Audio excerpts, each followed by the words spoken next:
deserves a better class of criminal. I'm gonna give it to him. No! You'll see. I'll show you.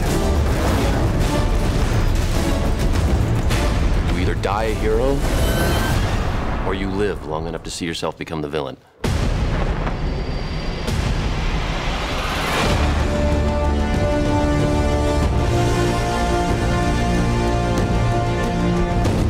It's another Scene Stealers instant review. Eric and I just got out of Christopher Nolan's The Dark Knight. And don't forget, actually, we have a Dark Knight poster at www.scene-stealers.com. And if you go there right now, you can try to win that. Enter to win. There's only one.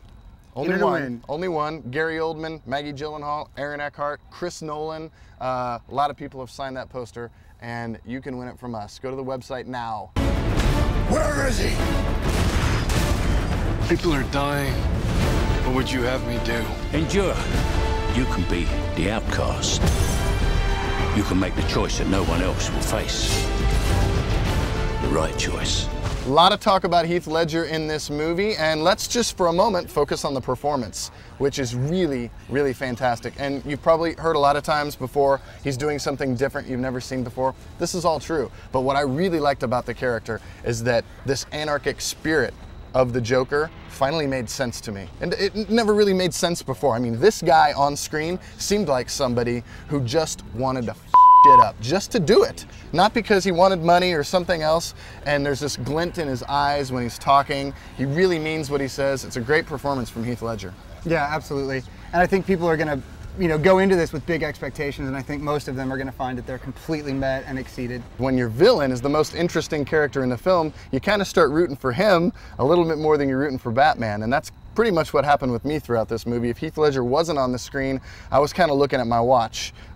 Towards the end of the film, though, a lot of the themes that they were playing with, which are really similar to other comic book themes, they all came together, and the movie, was about something bigger, and I really enjoyed it. I loved it. I actually thought it was, like the first Batman Begins, the first of these pictures, the Batman Begins movie, it's got a different color to it, it's got a different tone, it's clearly got a different director behind the lens. This is a different superhero movie than we've seen by anybody else.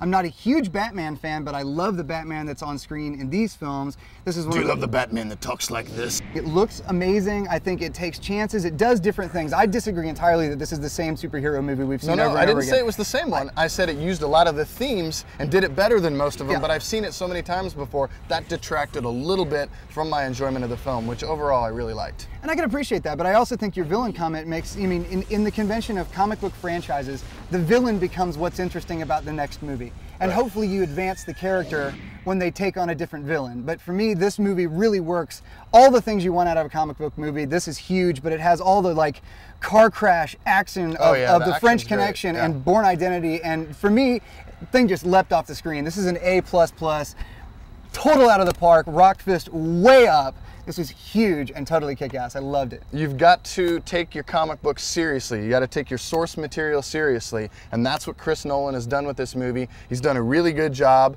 Sometimes it just seems ridiculous. The collateral damage in this movie, it's like, okay, but you've got to stick to the characters, and even if Harvey Two-Face's turn it doesn't quite make sense, you got to go with it because that's the character, And overall, I thought it was a really good movie. I'm giving it a solid rock fist up. And we didn't even mention Heath Ledger's Oscar chances, so let's not. Thanks for watching.